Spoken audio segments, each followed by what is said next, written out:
భీమిలి నియోజకవర్గం పద్మనాభ మండలం పాండ్రంగి పంచాయతీ నందు అల్లూరి సీతారామరాజు జన్మదినాన్ని అంగరంగ వైభవంగా గ్రామస్తులు నిర్వహించారు. ఈ కార్యక్రమానికి ముఖ్య అతిథిగా శాసనసభ ఎమ్మెల్యే గంటా శ్రీనివాసరావు తనయుడు విచ్చేసి ముందుగా అల్లూరి విగ్రహానికి పూలమాలలు వేసి నివాళులర్పించి అనంతరం అల్లూరి నివాసాన్ని సందర్శించి సభను ఉద్దేశించి మాట్లాడుతూ అల్లూరి సీతారామరాజు గొప్ప మహోన్నత వ్యక్తి, ఆయన వర్ణించడానికి నేను సరిపోను, నేను సరికాదు. అటువంటి వ్యక్తి కోసం ఈరోజు నేను మాట్లాడడం నాకు చాలా గర్వకారణంగా ఉంది. ఎన్నో యుద్ధాలు, ఎన్నో త్యాగాలు చేస్తేనే గాని మనకి స్వతంత్రం రాలేదు.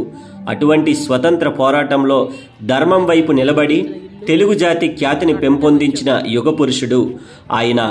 అదేవిధంగా తెల్లదొరల పాలిట ఉక్కుపాదంగా మారి తరిమి కొట్టిన ఖ్యాతి ఆయనది. అటువంటి మహానీయులు జన్మించిన ఈ గ్రామానికి రావడం చాలా సంతోషమని, అదేవిధంగా ఇక్కడున్న చాలామంది నాయకులు, కార్యకర్తలకి గంటా శ్రీనివాసరావు తరపున కృతజ్ఞతలు. ఎందుకంటే ఇంత మెజారిటీతో మమ్మల్ని గెలిపించినందుకు ప్రతి ఒక్కరికి పాదాభివందనం. అదేవిధంగా ఈ కార్యక్రమంలో కలెక్టర్, మండల సెక్రటరీలు, విఆర్ఓలు, ఎంఆర్ఓలు, పంచాయతీ నాయకులు, కార్యకర్తలు తదితరులు పాల్గొన్నారు. బ్రిటిషర్స్ ని ఎదిరించగలరా అని ఆలోచించలేదు ఆయన. సరే, నేను మీ ఊరికి అండగా ఉంటాను, రండి వెళ్దాం అని చెప్పేసి బ్రిటిషర్స్ కి ఎదురెళ్లి పోరాడతారు. 5 అవతల వైపు బ్రిటిషర్స్ అసంఖ్యాకంగా ఉన్నారు. మొత్తానికి యుద్ధం జరిగింది. యుద్ధంలో పాపం సీతారామరాజు గాయపడ్డాడు, పడిపోయాడు కింద. అంతవరకు మమ్మల్ని రక్షించండి అని వచ్చినటువంటి ప్రజలు ఒక్కొక్కడు ఒక్కొక్క సీతారామరాజు అయితే తిరిగి ఎదురు తిరిగారు. వాళ్ళు ఎదురు తిరిగి బ్రిటిషర్స్ ని ఆ ఊరి నుంచి తరిమి కొట్టారు. ఎంతవరకు తెలుసా? మళ్ళీ స్వాతంత్రం వచ్చేంత వరకు ఆ గ్రామం వంక చూడనంత వరకు. అది నాయకుడు అంటే. ముందుండి పోరాడే మనిషి, పోరాటం ఎలా ఉండాలో నేర్పించే మనిషి. అటువంటి నాయకత్వ లక్షణాలు సీతారామరాజుకి కోకొల్లలు ఉండేవి. అందుకే అంత చిన్న వయసులోనైనా అంత పెద్ద రంప ఉద్యమాన్ని చేయగలిసాడంటే కారణం ఆయనకుండే నాయకత్వ లక్షణం. ఆయన సొంతం తెలుగు మాత్రమే కాకుండా తెలుగు, ఇంగ్లీషు, సంస్కృతం, హిందీలో అనర్గళంగా మాట్లాడగలిగేటటువంటి వ్యక్తి సీతారామరాజు. ఎందుకంటే ఒక విప్లవాన్ని ముందుంచి నడిపించాలంటే కమ్యూనికేషన్ స్కిల్స్ చాలా ఇంపార్టెంట్. విద్యార్థులందరూ నేర్చుకోవాల్సింది అదే. నీ మనసులో, నీ బుర్రలో ఎన్ని తెలివితేటలున్నా నువ్వు మాట్లాడే తీరుని బట్టే నీ తెలివితేటలను అంచనా వేస్తావు.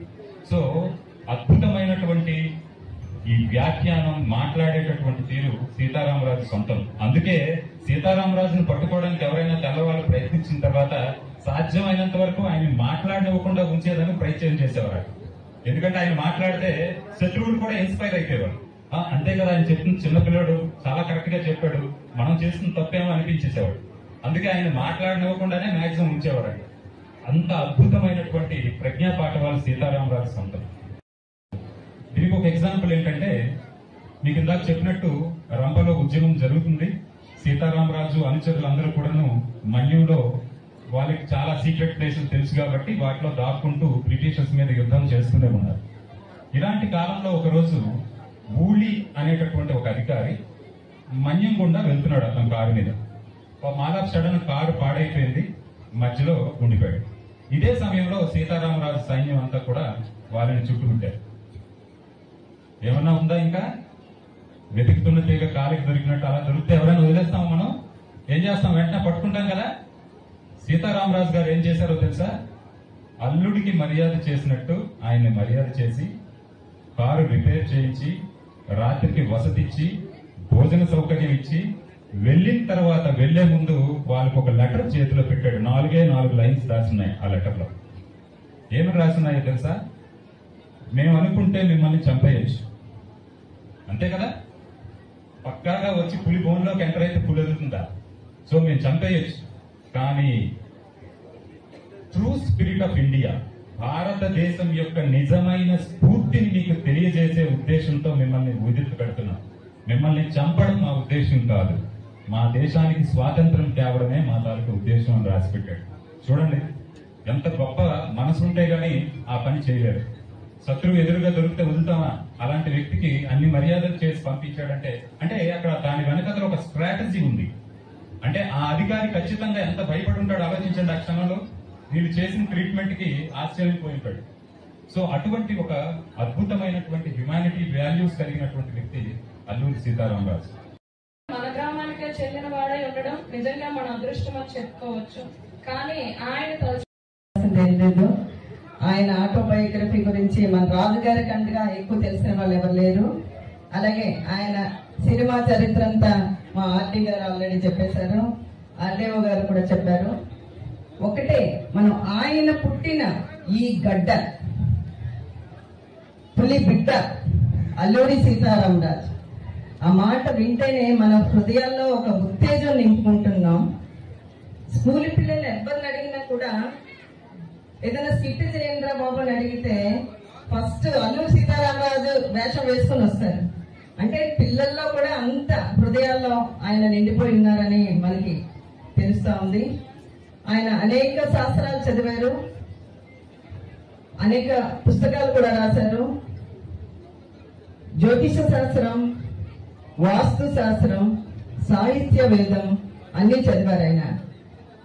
11 ఏళ్ళప్పుడే తండ్రి చనిపోవడం, ఆయనలో ఒక రెబలిస్టిక్ నేచర్ తయారైంది.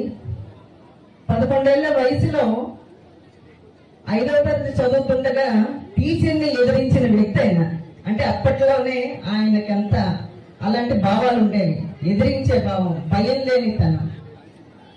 ఉత్తర భారతదేశంలో కూడా వెళ్ళి అక్కడ ఉన్న మన్యం ప్రజలకు కూడా ఆయన ఎంతో తోడుగా నిలబడడం జరిగింది. మరి బద్రీనాథ్, హరిద్వార్, హిమాలయాలు కూడా ఆయన సందర్శించారు. ఆయనకు ఆ డ్రెస్ ఎలా వచ్చింది అంటే, హిమాలయాలు వెళ్ళిన తర్వాత ఆయన యోగిగా మారారు.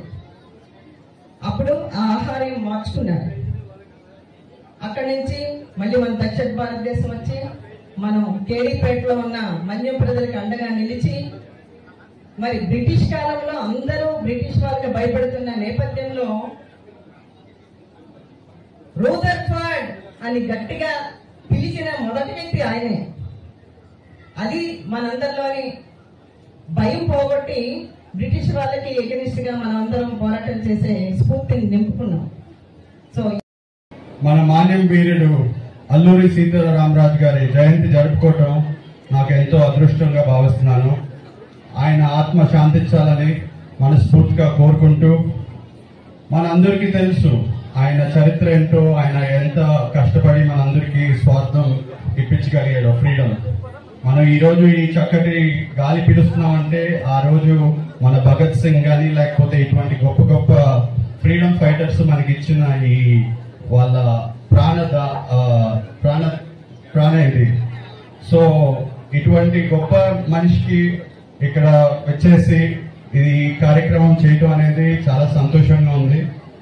అండ్ అలాగే మన ప్రభుత్వం తరఫున కంపల్సరీగా ఈ కార్యక్రమం అనేది ప్రతి సంవత్సరం ఇంకా గొప్పగా చేసే బాధ్యత మన ఎమ్మెల్యే గారు కానీ లేకపోతే ఇక్కడ ఉండే పెద్దలు కానీ తీసుకుంటారని హామీ ఇచ్చారు.